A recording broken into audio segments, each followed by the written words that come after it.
Di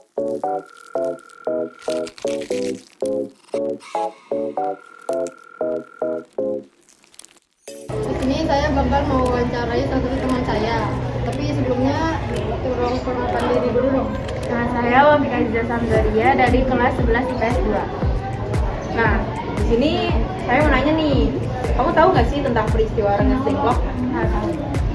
Apa yang kamu ketahui tentang peristiwa Rengas Dengklok tersebut? Jadi peristiwa Rengas Dengklok itu adalah peristiwa penculikan yang dilakukan oleh beberapa pemuda terhadap Insinyur Soekarno dan Muhammad Hatta. Itu terjadi karena perbedaan pendapat antara golongan tua dan golongan muda. Makasih ya Wafik buat informasinya. Jadi di sini kita akan mewawancarai salah satu teman kita nih. Boleh diperkenalkan diri dulu?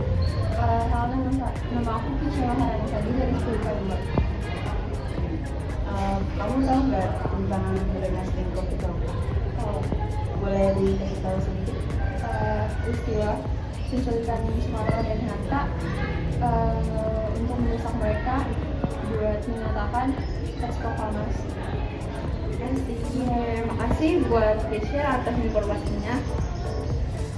Saya akan mewawancarai salah satu guru dari Manado.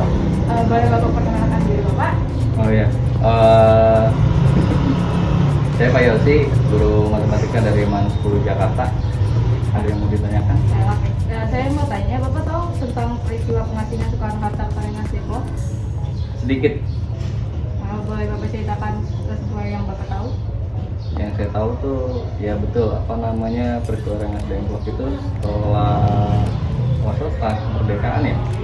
Setelah kemerdekaan, intinya dia ada perbedaan antara golongan tua dengan golongan muda lah, perbedaan pendapat terkait atau menyikapi kekalahan Jepang terhadap Sekutu.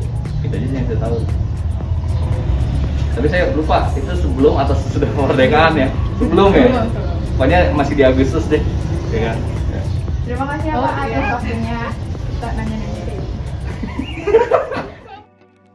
Sebelum meraih kemerdekaan, rakyat Indonesia dan pejuang Indonesia telah melalui satu fase sulit dan bersusah payah melakukan perlawanan terhadap bangsa penjajah, dan tidak hanya hitungan hari, namun ratusan tahun.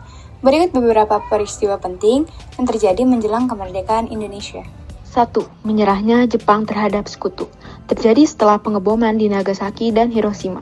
Pengeboman di Hiroshima terjadi di tanggal 6 Agustus 1945 dan Nagasaki pada tanggal 9 Agustus 1945.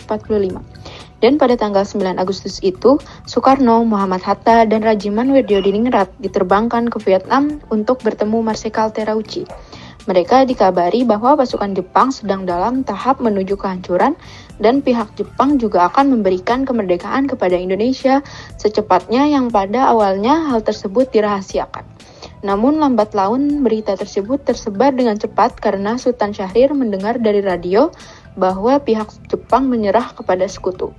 Dengan informasi tersebut, para pejuang bawah tanah bersiap-siap untuk memproklamasikan kemerdekaan Indonesia. 2. Peristiwa Rengas Dengklok. Pada tanggal 14 Agustus tahun 1945, Soekarno, Muhammad Hatta, dan Wirjodiningrat kembali ke tanah air.